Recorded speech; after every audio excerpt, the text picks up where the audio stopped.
7 বছর যখন বয়স হবে তুমি তাকে নামাজের হুকুম করো, আদেশ করো, এরপরে আরেকটা পর্বীয় তার আদায় করো বা শিক্ষা দাও, সেটা হলো তার বিছানাটা তোমার কাছ থেকে, তোমার মায়ের কাছ থেকে আলাদা করে দাও।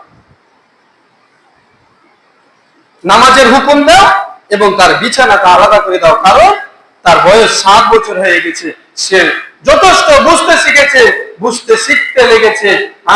সে বুঝতে শিখেছে স্বামী স্ত্রী সুলভ আচরণ কেমন হতে পারে, সে বুঝতে শিখেছে স্ত্রী সুলভ আলোচনা, স্ত্রী সুলভ ব্যবহার কেমন হতে পারে, এগুলো সে বুঝতে শিখেছে। অতএব তাকে এগুলো বোঝার আগে, তোমাদের স্ত্রী সুলভ আচরণ এগুলো তাকে বোঝার আগে, তার মাথাতে ঢোকার আগে তাকে তার বিছানাটাকে আলাদা করে দাও।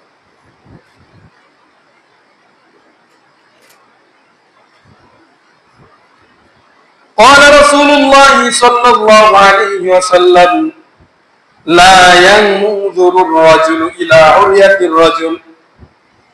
আল্লাহ রাসূল সাল্লাল্লাহু আলাইহি ওয়াসাল্লাম বলেন, একজন পুরুষ যেন অপর কোন পুরুষের লজ্জা স্থানের দিকে না তাকায়। ওয়ালাল মারআতু ইলা উরিয়াতিল মারআ, একজন মহিলা যেন অপর কোন মহিলার লজ্জা স্থানের দিকে না তাকায়, দৃষ্টিপাত না করে। ওয়ালা ইউফজির রাজুলু ইলা রাজুল ফি সাউবিন ওয়াহিদিন, একই বিছানায়, একই লেপের নিচে, একই কম্বলের বিছানায় দুইজন পুরুষ যেন একত্রিত না হয়। অতএব যেন দুইজন পুরুষ একই লেপের নিচে না ঘুমায়। ওয়ালা তুফজিল মারআতু ইলাল মারআ ফি সাউবিন ওয়াহিদিন, শুধু পুরুষই নয়, একত্রে দুইজন মহিলা যেন একই লেপের নিচে, একই কম্বলের নিচে না ঘুমায়। কি বুঝলেন এখানে? একজন পুরুষ যেন অন্য কোন পুরুষের, অপর পুরুষের লজ্জা স্থানে না তাকায়, না দেখে। পর্দাকে ফরজ করা হয়েছে, দৃষ্টিকে নত করতে হবে। বয়স হয়ে গেলে আর কেউ কোন লজ্জা স্থানের দিকে বা কেউ কারো কোন দিকে তাকাইতে পারবে না। এটা আল্লাহ তাআলার হুকুম, এটা আল্লাহ রাসূল সাল্লাল্লাহু আলাইহি সাল্লামের সুন্নাহ। এমনকি মহিলারাও যেন এমনটা না করে। আর কি বললেন?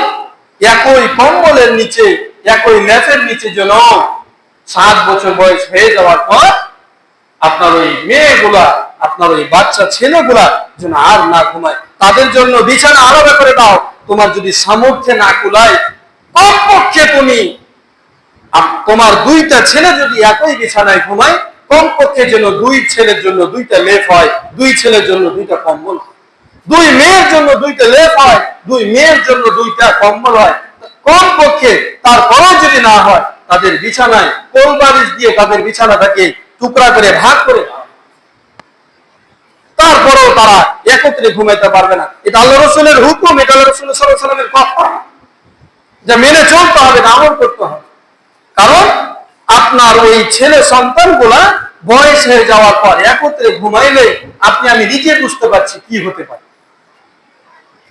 আপনি আমি নিজে বুঝতে পারছি বসে বসে কি হতে পারে। এগুলো বলার ভাষা রাখে, এগুলো বলার দরকার হয় না। অতএব সন্তানদেরকে